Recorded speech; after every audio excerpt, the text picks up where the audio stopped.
പിതാവ് പല സാമൂഹിക പ്രശ്നങ്ങളിലും തൻ്റെ നിലപാടുകൾ വ്യക്തമാക്കുന്ന ഒരാളാണ്. പ്രത്യേകിച്ച് നമ്മുടെ മലയോര പ്രദേശങ്ങളിലെ പ്രശ്നങ്ങൾ, കടലോര പ്രദേശങ്ങളിലെ പ്രശ്നങ്ങൾ, കുട്ടനാടിലെ പ്രശ്നങ്ങൾ, ഇതെല്ലാം പിതാവ് കൃത്യസമയത്ത് അഡ്രസ്സ് ചെയ്തിട്ടുള്ള ഒരാളാണ്. കൃത്യമായൊരു നിലപാടുണ്ട്, അതിനെക്കുറിച്ച് നന്നായിട്ട് പഠിക്കാറുണ്ട്. പൗത്രൻ പിതാവ് ഇതുപോലെയായിരുന്നു, നന്നായിട്ട് കാര്യങ്ങൾ പഠിക്കും. ഞാൻ ഇതിനു മുമ്പ് എഡ്യൂക്കേഷൻ മേഖലയിലായിരുന്നു. അപ്പോൾ അന്നൊക്കെ ഞാൻ പിതാവിൻ്റെ ലേഖനങ്ങൾ വളരെ കൃത്യമായിട്ട് ശ്രദ്ധയോടുകൂടെ വായിക്കാറുണ്ട്, കുറിച്ച് വയ്ക്കാറുണ്ട്. കാരണം പിതാവ് ഓരോന്നും കൃത്യമായി പഠിച്ചാണ് പറയുന്നത്. എനിക്ക് തോന്നുന്നു അതേ ഒരു രീതിയിലാണ് പിതാവ് പലപ്പോഴും കാര്യങ്ങൾ അവതരിപ്പിക്കുന്നത്, കൃത്യമായ രീതിയിൽ. അതേസമയം വളരെ ആഴത്തിലുള്ള പഠനം അതിൻ്റെ പിന്നിലുണ്ട്. ഇപ്പം നമ്മുടെ പ്രശ്നം അറിയാം, മുനമ്പം ചെറായി പ്രശ്നങ്ങളറിയാം, വഖഫുമായിട്ട് ബന്ധപ്പെട്ട പ്രശ്നങ്ങളാണ്. പിതാവിൻ്റെ നിലപാട് എന്താണ്? ചെറായി മുനമ്പം പ്രദേശങ്ങളിൽ അത് അവിടുത്തെ ആ ജനങ്ങളോട് കാട്ടുന്ന ഒരു വലിയ അനീതിയാണ് എന്നുള്ളതാണ് നമ്മുടെ സഭയുടെ പൊതു നിലപാട് നമ്മൾ അറിയിച്ചിട്ടുണ്ട്. നമ്മൾ ആ നിയമം പഠിക്കാനുള്ള സമിതിയെ, പാർലമെൻ്ററി സമിതിക്ക് നമ്മുടേതായ നിർദ്ദേശങ്ങൾ കൊടുത്തിട്ടുണ്ട്. നമ്മൾ പറഞ്ഞ ഇതാണ്, ഈ ഒരു കേസ് നിങ്ങൾ എടുക്കുക.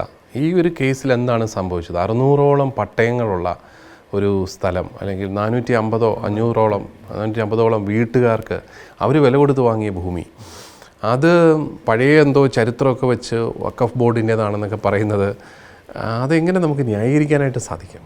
അപ്പോൾ അത് ആ മനുഷ്യരുടെ മുഴുവൻ അവകാശങ്ങളെ ഒരു പ്രത്യേക മതത്തിൻ്റെ നിയമം അടിച്ചേൽപ്പിച്ചുകൊണ്ട് അവരെ ഇറക്കി വിടുന്നത് ശരിയല്ല എന്നുള്ളതാണ്.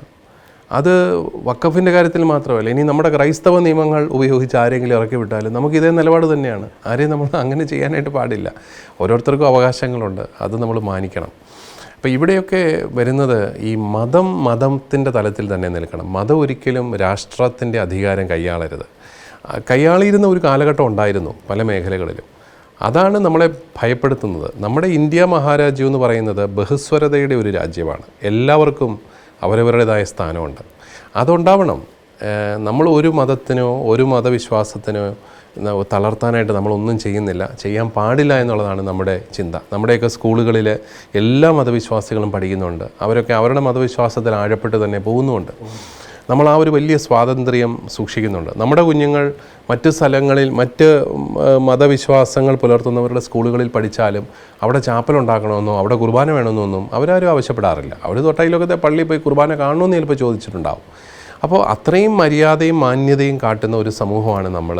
അങ്ങനെ വരുമ്പോൾ നമ്മുടെ ആൾക്കാരുടെ മേലെ ഏതോ ഒരു മതത്തിൻ്റെ നിയമങ്ങളൊക്കെ കൊണ്ടുവന്ന് അതിന് അപ്പീൽ പോലുമില്ല, സുപ്രീം കോടതിക്ക് പോലും അതിനകത്ത് ഉൾപ്പെടാൻ പാടില്ല എന്ന് പറഞ്ഞാൽ അതെങ്ങനെയാണ് ശരിയാകുന്നത്?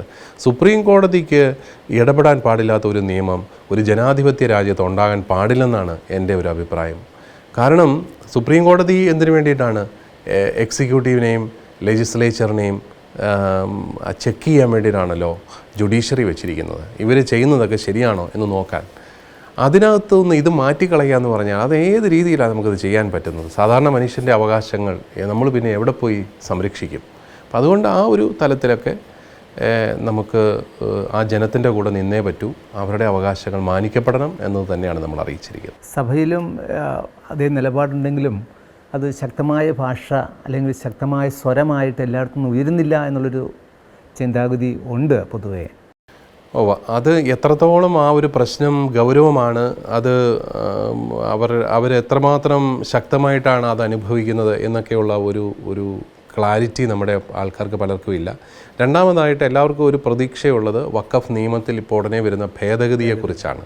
അപ്പോൾ അത് ഭേദഗതി വരുവാണെങ്കിൽ ചിലപ്പോൾ ഈ പ്രശ്നം മാറും എന്നൊരു പ്രതീക്ഷ സാമാന്യ ജനത്തിനുണ്ടെന്നാണ് ഞാൻ മനസ്സിലാക്കുന്നത്.